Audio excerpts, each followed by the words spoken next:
चला तर मग आता आपण बघूया आपला कांदा शिजला आहे की नाही. बघा वाफ किती छान आली. गॅस जरा मोठा करते.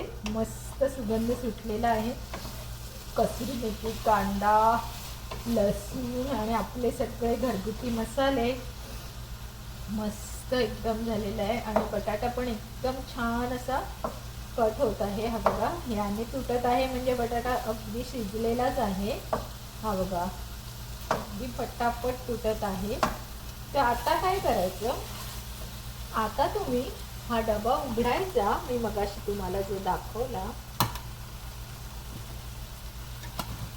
त्याला इथे असं हे असतं एक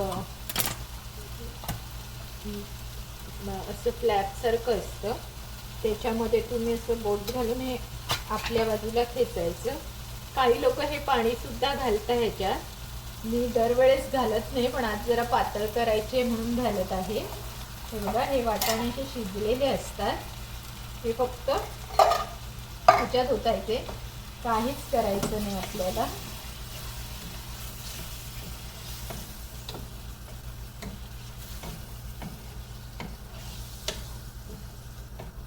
आता तुम्हाला लुक दाखवते.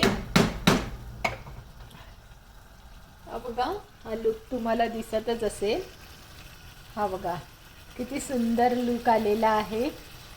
तर अशा प्रकारे तुम्ही सुद्धा छोले बनवायचे. आणि नेहमीप्रमाणे जर माझ्या चॅनलवर नवीन असाल तर मला लाईक शेअर सबस्क्राईब करायला विसरायचं नाही. आणि हो तुम्ही कुठच्या देशातून मला पाहत आहात ते मात्र जरूर कळवा, म्हणजे मला तुम्हाला थँक्स म्हणता येईल.